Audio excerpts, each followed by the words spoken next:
Impeachment investigation. The White House is clarifying remarks by the Chief of Staff over the Trump administration's aid to Ukraine, why Democrats think the statements are troubling. Ceasefire in Syria. The president weighs in on the agreement between Turkey and Kurdish forces. We have the latest. Fight for the unborn. Analysis of the role the Supreme Court will play in the 2020 election. And Feast of St. Luke, a look at a painting depicting the life of one of the evangelists. On EWTN News Nightly for Friday, October 18, 2019.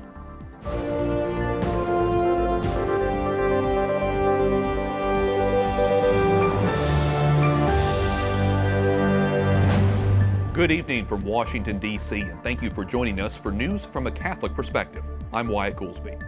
President Trump goes back on the attack against the Democrats leading the impeachment inquiry. It comes after his chief of staff appeared to admit the Trump administration withheld money from Ukraine until it agreed to investigate accusations against Democrats. White House correspondent Mark Irons reports. Good evening, Mark. Good evening, Wyatt. We heard the president speak out again today about the impeachment probe. He claims it's a political attack that's only hurting America. President Trump claims Democrats are politically corrupt. He singled out Representative Adam Schiff, who's leading the impeachment inquiry. Crooked Schiff is coming after the Republican Party. He's coming after the Republican Party as hard as he can, considering he's been compromised very sadly and badly.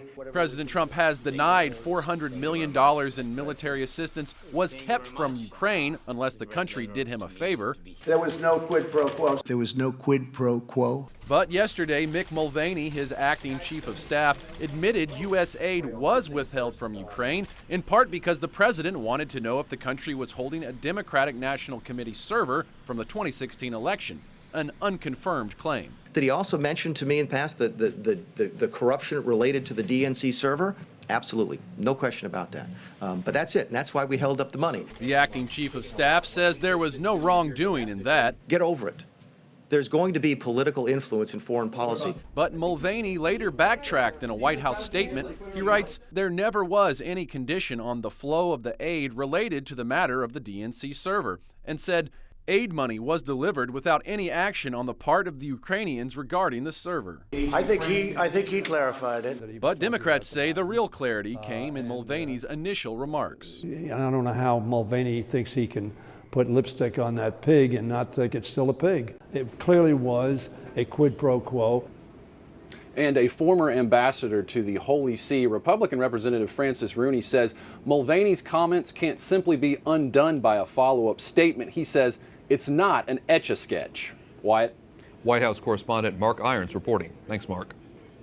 Kurdish forces operating in northeast Syria say Turkey is to blame for breaking a U.S.-brokered ceasefire. President Trump responded to accusations, saying he spoke with Turkey's president, and now the attacks have stopped. All this 1 week after Turkish forces began a military operation near the Syrian border. Capitol Hill correspondent Jason Calvi joins us with the latest. Jason? Wyatt, President Trump says it's a great day for civilization, a deal between two enemies, the Kurds and Turkey. But one lawmaker here tells me it's just a Band-Aid for a much larger problem. These sounds interrupt a ceasefire, the U.S.-led deal between Turkey and the Kurds. Sometimes you have to let them fight. It's like two kids in a lot. You got to let them fight, and then you pull them apart. The deal says the Kurds are to leave land in Syria along the Turkish border. Today on Capitol Hill, skepticism. I think we see how the ceasefire works or probably doesn't, and I think we need to regroup. And instead of just screaming and yelling at Turkey, I think we need to get in there and protect those Kurds. Turkey's attacks on the Kurdish militia started last week after President Trump pulled out U.S. Special Forces working with the Kurds. What needs to happen? I mean, what needs to happen is Turkey needs to go back across the border and let the Kurds control the land they do. But obviously, that's not going to happen. In fact, Turkish President Recep Erdogan warns Kurdish fighters, get out of the border area in 5 days, or Turkey will attack the Kurds more intensely. Green Beret commander turned Congressman Michael Waltz tells me the U.S. should stay with the Kurds to fight ISIS. Terrorism will follow us home.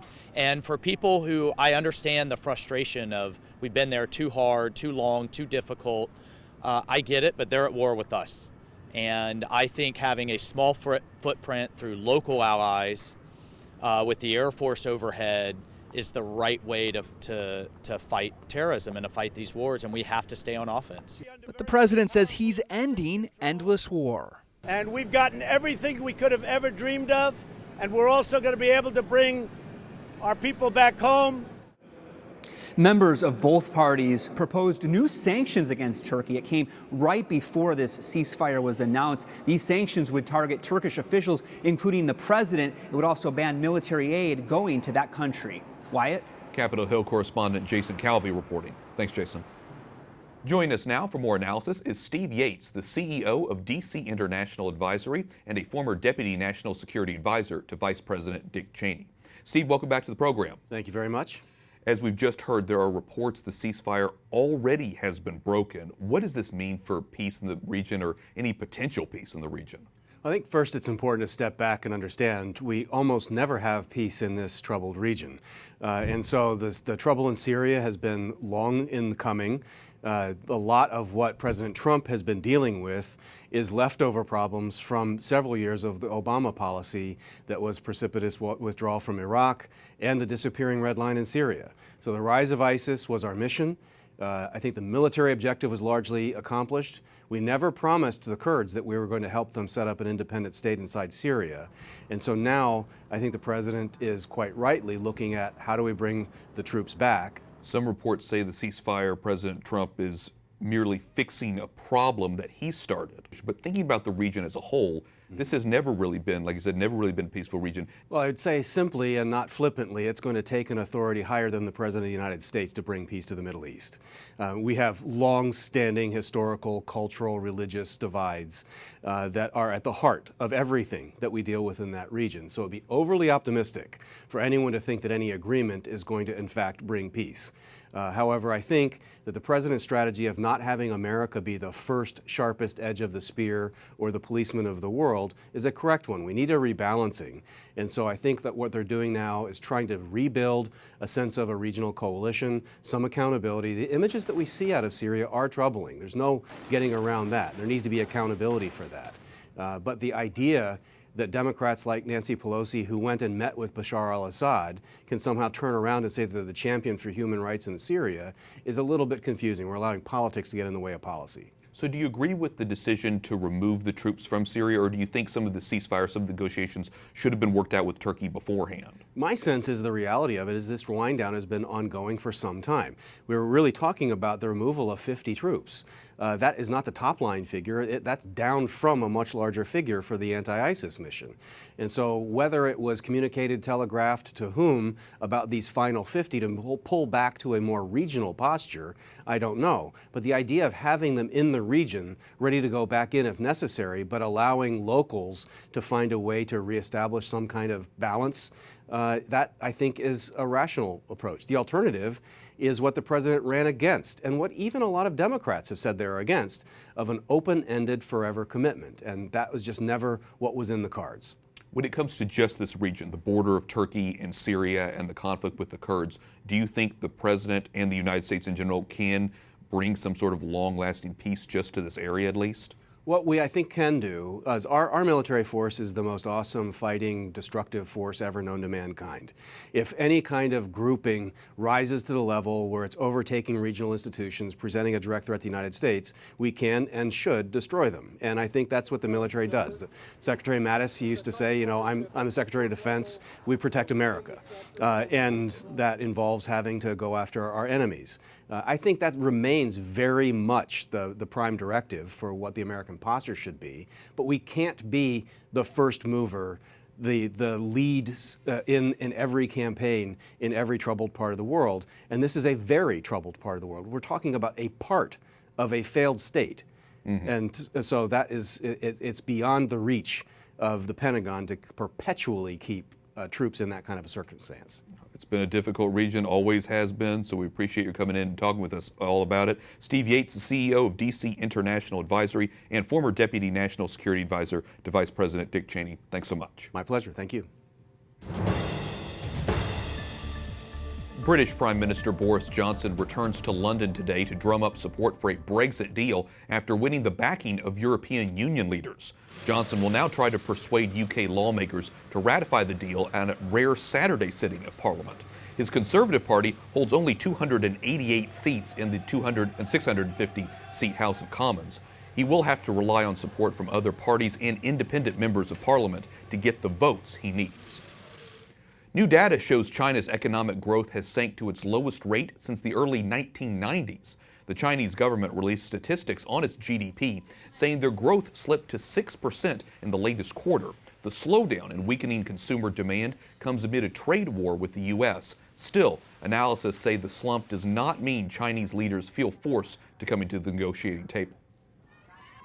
Hong Kong's economy is being hit hard as tourists are staying away amid political protests. The former British territory is one of the world's top destinations and is typically expected to receive 65 million visitors a year. Anti-government rallies continue today as Hong Kong residents call for their leader, Carrie Lam, to step down. Thousands take to the streets in Catalan to call for the region's independence from Spain, but today's protest made it impossible for pilgrims to visit the region's famous Catholic basilica. Demonstrators held Catalonian flags blocking entrances just outside of the iconic La Sagrada Familia. Builders working on the construction of the unfinished basilica were also seen leaving the building and joining the strike. Many in the northeastern region of Spain are voicing their opposition to the conviction of 12 Catalan separatists.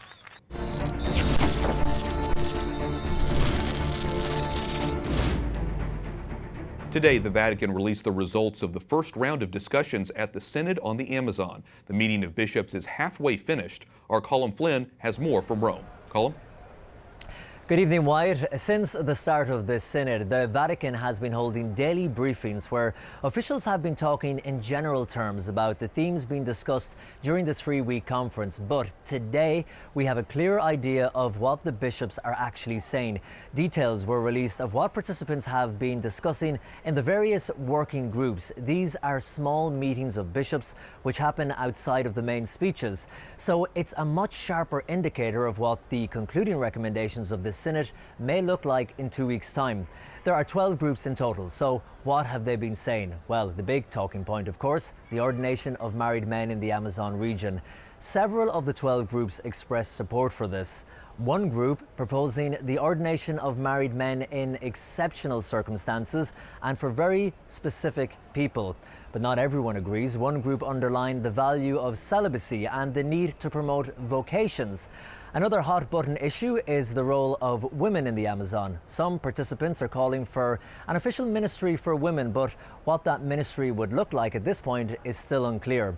There is also some support for women deacons too. Now, these are only two of the many issues being discussed. The formation of lay people, the focus on evangelizing, these have all been highlighted as well. Also, there's widespread support for Pope Francis's call for an integral ecology. That's our combined responsibility as Christians to care for the earth.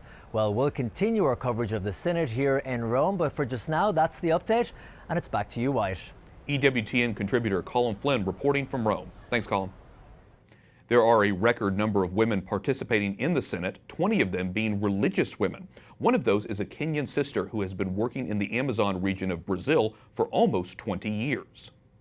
Sister Mary Agnes, Consolata Missionary Sister, joins us from Rome. Sister Mary, tell us about your work in Brazil and what are the greatest needs in the Amazon region right now?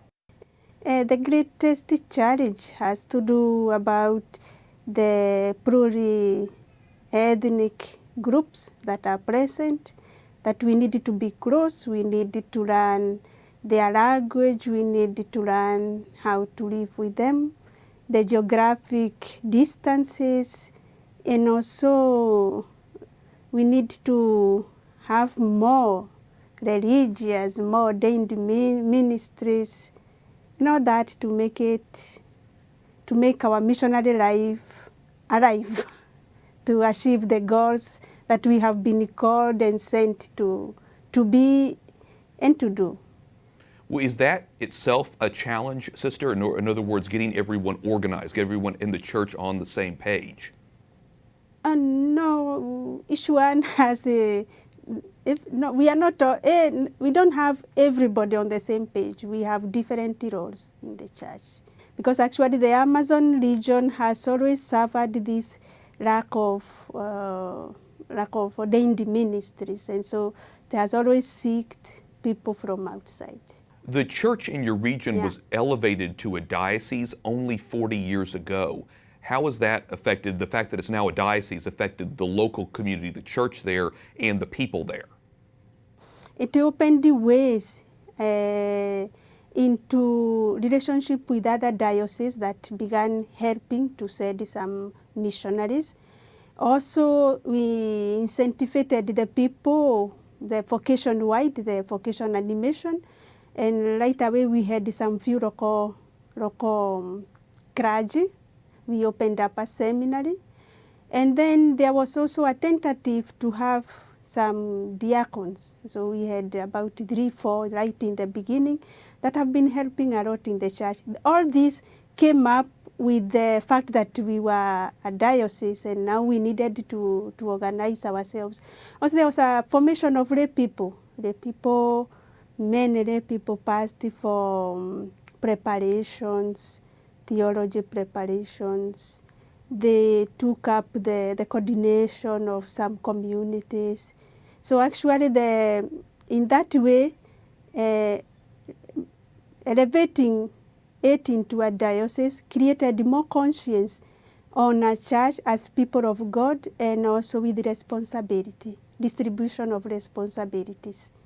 Well, we pray that God will continue to bless the work that you do, your order does, and all of the church does in the Amazon region. Sister Mary Agnes, Consolata Missionary Sister, joining us from Rome. Thank you so much. Thank you very much. Bye. The National Catholic Register has learned that organizations belonging to REPOM, a Catholic church network that has held the primary role in organizing the Synod's proceedings, have received millions of dollars in grants from the Ford Foundation, a pro-abortion group. A Brazilian journalist reports 2 other organizations participating in the Synod have also received funds from the private U.S. foundation. To read more on this story, visit our partner, the Catholic National Register, at ncregister.com.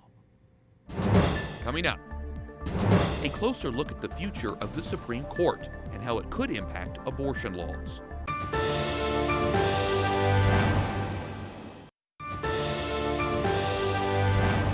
Among the issues in the upcoming 2020 presidential campaign is the future of the Supreme Court, and the group Demand Justice is pushing Democrats to consider candidates with pro-abortion agendas. Earlier this week, Carrie Severino wrote in National Review, quote, "Their list is wholly consumed by far-left activism and identity politics. They see the courts as their ticket to implementing their radical policy agenda."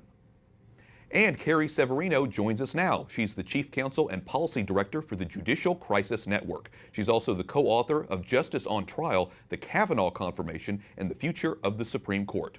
Carrie, welcome back to the program. Good to be here. Demand Justice's list has 32 names. Only 8 of them have any judicial experience. I mean, would it be unusual for a president to nominate a Supreme Court justice without judicial experience?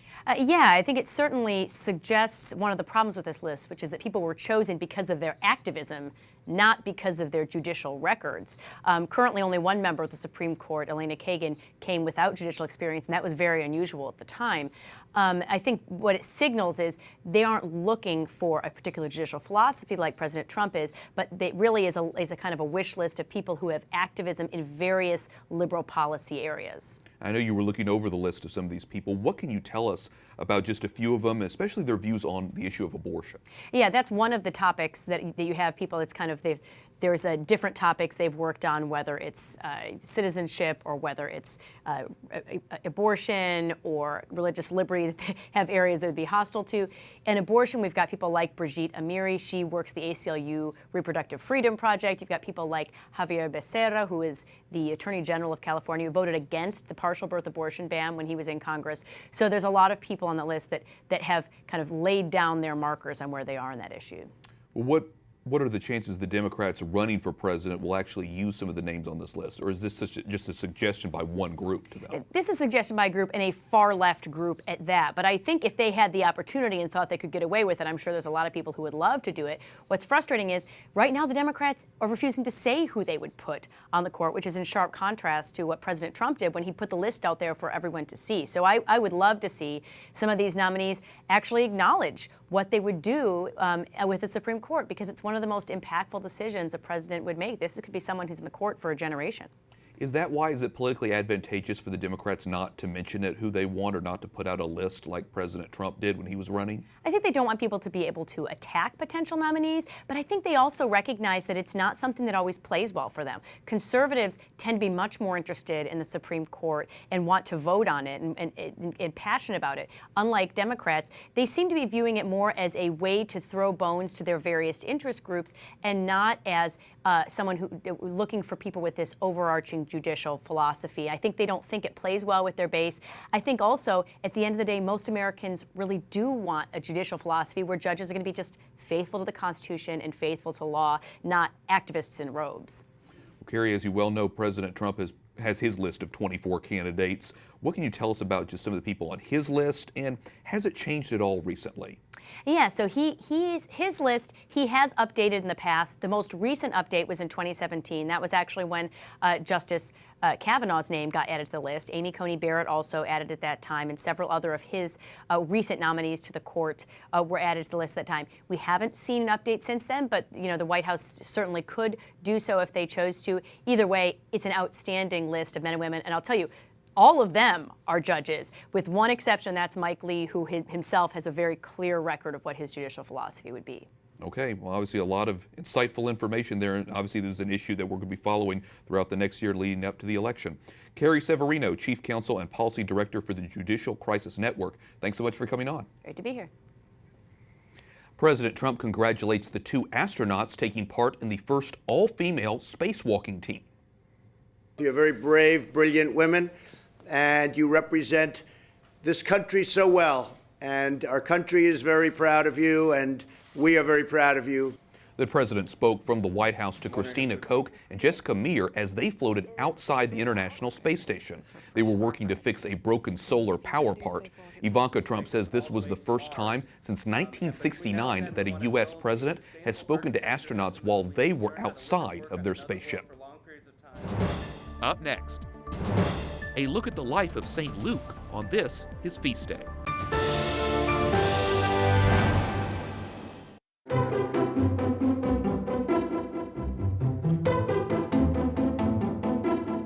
Today is the feast day of St. Luke. He was a physician, companion of St. Paul, and of course, gospel writer. Today, we will look at his life as depicted in a painting by a 16th century Italian artist. Joining me now to talk more about the painting and the feast day is Jem Sullivan. Jem, welcome back to the program. Thank you, Wyatt. This is such a fascinating piece that we're going to look at of St. Luke. Tell us a little bit about him and how he's depicted. So we see here a painting of St. Luke. He is the patron of artists and doctors with his traditional artistic symbols, his gospel book, his writing tools, and a winged ox. The golden halo around his head reminds us that this saint of the church relied on the Holy Spirit for completing his work of writing the gospel. And so we see him leaning over his desk with great concentration as he cooperates with the Holy Spirit in writing the gospel. What is he writing about? Nothing less than the sacred events of Jesus' birth, his life, death, and resurrection. And so we see right above him a very faint image of the Madonna and Child, because it is believed that St. Luke was the first one to paint an image of the Blessed Virgin Mary and the child Jesus. That's fascinating. And then right below we see the ox, a symbol of sacrifice. In Luke's gospel, we have the most complete description of the sacrifice of Jesus on the cross. Tell me more about the origins of this painting. How did it come about? Sure. So Vasari, the painter, received a commission from Pope Pius V in 1569 to complete a set of 4 panel paintings, large-scale, life-size paintings of the 4 evangelists. The National Gallery of Art has 2 of these paintings, one of St. Mark and one of St. Luke. And we see St. Luke and St. Mark, they are really bursting out of the canvas. They're bursting out of the frame to remind us, a visual reminder, that God's eternal word bursts into the human condition, into human history, and in the incarnation and in the work of the evangelists like Luke. As you know, Catholics and Christians in general have always been fascinated by the evangelists and the Gospels. What is it about St. Luke that's so significant to Catholics, do you think? You know, the Gospel of St. Luke is often called the Gospel of Mercy. Why? Because Luke emphasizes God's great mercy and love and forgiveness through many of the stories and the parables that he tells. So, for example, the parable of the prodigal son, which is not found in other Gospels. The Gospel of St. Luke is also called the Gospel of the Poor, because he highlights God's power in lifting up the lowly and the poor, just as Mary will sing in her Magnificat at the very beginning of the Gospel of St. Luke. So fascinating. And even just think about and read about, of course, the Gospel of Luke, and so much that he must have been inspired by in his lifetime. And of course, the depiction of this is fascinating as well. Jem Sullivan, author of The Beauty of Faith, thank you so much for joining us. Thank you, Wyatt. And on that note, we wish all of you a blessed feast of St. Luke as well. That concludes our newscast for tonight. For the entire EWTN News Nightly team, I'm Wyatt Goolsby. We'll be back on Monday with more news from a Catholic perspective. Good night, and God bless.